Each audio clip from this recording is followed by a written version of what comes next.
You show up to the gym. You sweat. You post the mirror pic. You drink the protein shake. 3 months later, you look basically the same. So what's going on? Are you bad genetics? Wrong supplements? Secretly cursed? No. You're probably missing one brutally simple concept: progressive overload. That's it. That's the engine. If your body doesn't have a reason to change, it won't. It's efficient, not emotional. Today, we're breaking down exactly how muscle actually grows, why most people stall, and how to fix it, using one running example: your bench press. Let's go. Survival mode. Your body doesn't care about aesthetics. It cares about survival.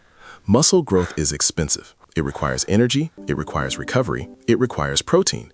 Your body won't add tissue just because you want a chest. It adapts only when forced. If lifting 135 pounds on bench feels normal, your body says, cool, we're good here. No upgrade needed. So what? If you keep doing the same weight, same reps, same effort, you are giving your body zero reason to improve. Okay, now let's define the main character: progressive overload. Progressive overload means gradually increasing the stress placed on your muscles over time. That's it. Stress goes up, body adapts, you get stronger. Stress stays the same, body chills. With bench press, overload can mean adding weight, 135 to 155, adding reps, 8 reps to 10 reps, adding sets, slowing tempo, improving range of motion. If your bench press has been 135 for 8 reps for 6 months, that's not training, that's maintenance. Cool. Now let's talk about how muscle actually grows.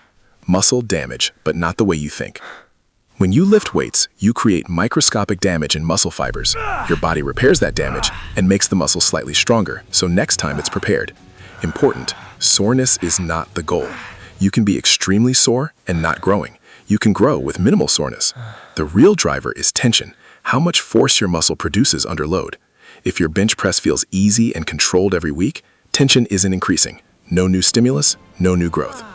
Okay, now here's where most guys mess up: the comfort zone trap. You find a weight that feels good. Not too heavy, not scary, not embarrassing. So you stay there. You bench 135 because 185 feels intimidating. But growth lives outside comfort. Not reckless, not ego lifting, just slightly uncomfortable progression. If your last rep looks identical every week and you never struggle, you're not pushing adaptation. Your body adapts to challenge, not routine. Same playlist, same weight, same body. Moving on. Intensity versus ego.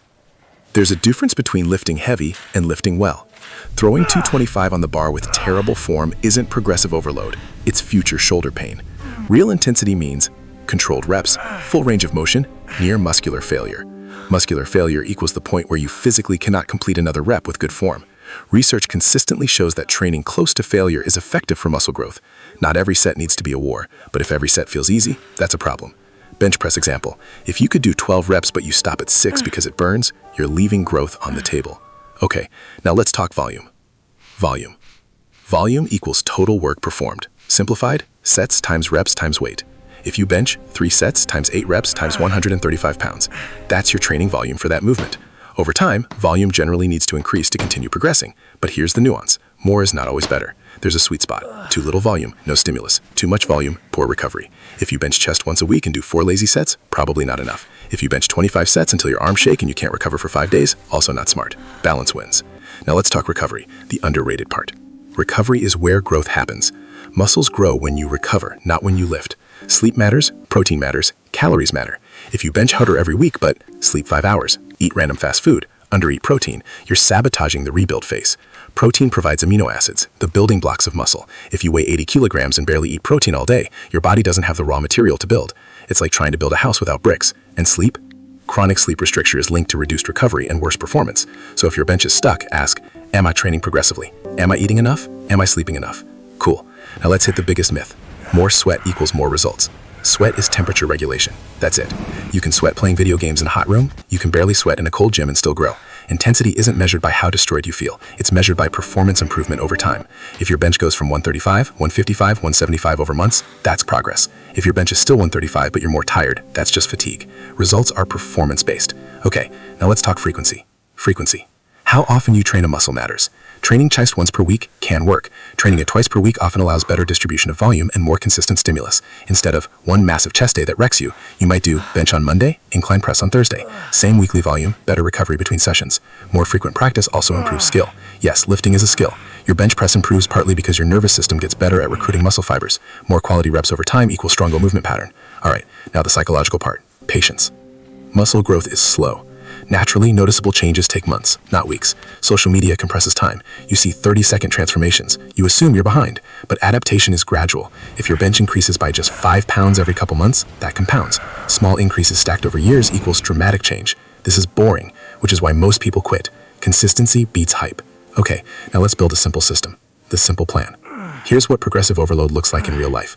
Week 1, bench 135 for 8 reps. Week 2, 135 for 9 reps. Week 3, 135 for 10 reps. Week 4, increase to 145 for 8 reps. That's progression. Not random workouts, not whatever feels good. Track your lifts. If you don't track your bench, you're guessing. And guessing doesn't build muscle. Now let's address plateaus. Plateaus. A plateau equals stalled progress. Normal, not failure. When your bench stalls, options include slightly increased calories, improved sleep, reduced jump volume, change rep range, 6 to 8 instead of 8 to 12. Deload, temporary reduction in intensity. A deload is a planned lighter week to allow recovery. This isn't weakness, it's long-term thinking. Because fatigue can mask strength. Sometimes you're stronger, just tired. Okay, now the brutal truth. You're probably under-eating. A lot of guys say, I'm bulking. Then they eat like a bird. If your body weight hasn't changed in months and your bench hasn't improved, you may not be in a calorie surplus. A calorie surplus equals eating more energy than you burn. That extra energy supports muscle growth, not massive overeating, just consistent slight surplus. If you're afraid of gaining a little fat, you might be blocking muscle gain too. Balance again. Now let's zoom out. Genetics, yes, but genetics influence muscle shape, limb length, strength potential. But most people never reach their genetic ceiling. If your bench is stuck at beginner numbers and you've trained for years, it's usually programming, nutrition, recovery, or effort, not destiny. Genetics matter at elite levels. Consistency matters for everyone. Okay, let's recap fast. Rapid recap. Your body adapts only to increase stress. That's progressive overload. Same weight equals same body. Tension drives growth. Sweat doesn't equal progress. Volume matters, but recovery matters more. Sleep and protein are non-negotiable. Frequency improves skill and stimulus. Tracking lifts is essential. Plateaus are normal, not personal. Small weekly increases compound. Bench press numbers tell a story. Final takeaway. If your bench hasn't moved in months, your body has no reason to change. Give it a reason. Add a rep, add 5 pounds. Sleep more, eat enough, track everything. Be boring, be consistent, be patient. That's how you grow. If this helped, hit subscribe. And next time you bench, don't just lift the weight, progress it.